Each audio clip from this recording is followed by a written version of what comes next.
These are village rangers, and for the first time, in 5 days, they're not so on edge as you mentioned because fighting has stopped since Tuesday. This time of the day, there will be lots of bombings and lots of sounds of bombings in the last 5 days. But since the truce, it has been quiet. The rangers have also told me that 1 kilometer from where I am, just behind me, there is an unexploded bomb. The international friends, followers, and subscribers around the world.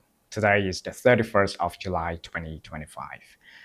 I am here today to share a deeply important and emotional update regarding the situation unfolding between Cambodia and Thailand, specifically following the recent ceasefire agreement that was supposed to bring peace to our borders. The immediate and unconditional ceasefire officially came into effect at 12 a.m.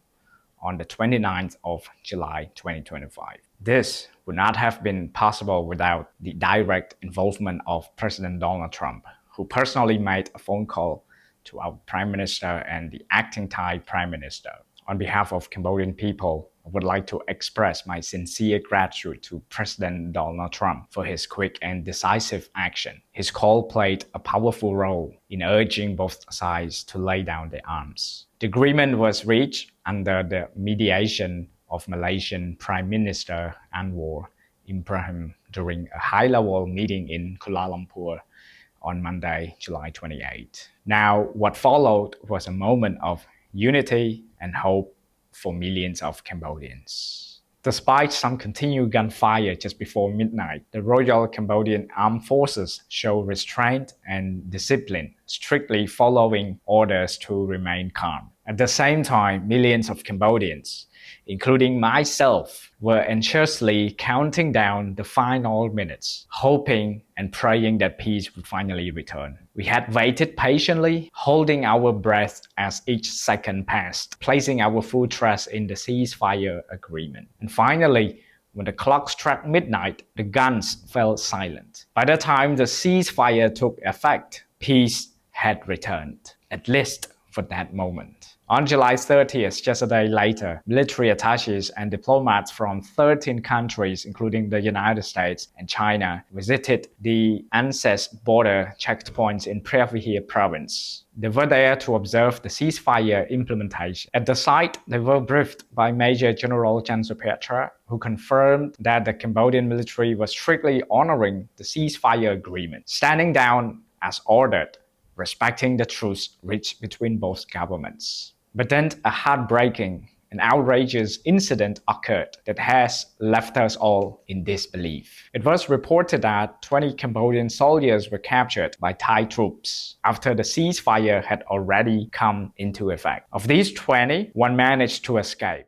A fragile truce between Cambodia and Thailand held for a second day on Wednesday, despite accusations of violations on both sides. Cambodian soldiers on Wednesday took military attachés and diplomats to a border checkpoint destroyed by fighting to verify the ceasefire.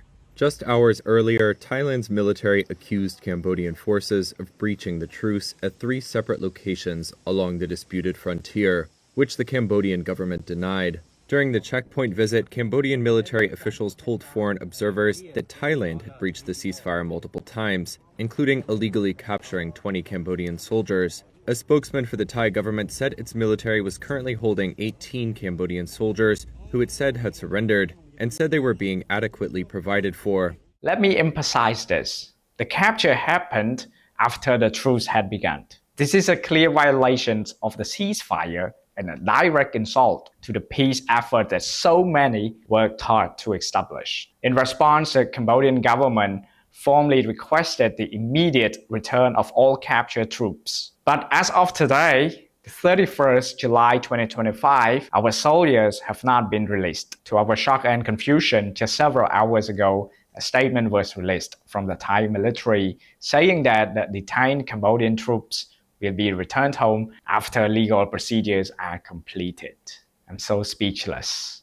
What kind of ceasefire agreement allows one side to capture and detain soldiers after the truce has begun? What kind of legal procedures are being referred to here? The soldiers were not captured during the active conflict, but during a time of declared peace. So again, I ask, what laws are you applying? Whose justice are you serving? These situations demands global attention to the international community, to those who value peace, law, and human dignity. I ask you, is this acceptable? Is this just? Is this what peace looks like? This is not just a matter for Cambodia. It is a test of how seriously we all take international agreements and human rights. I'm asking you who are watching this video right now from the bottom of my heart, please help us raise awareness. Please share this message. Let the world hear the truth. Let the world see what is happening. Our soldiers follow orders. They stay calm.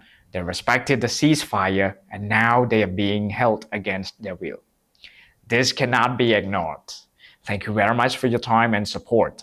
May peace, true peace, prevail. Thank you.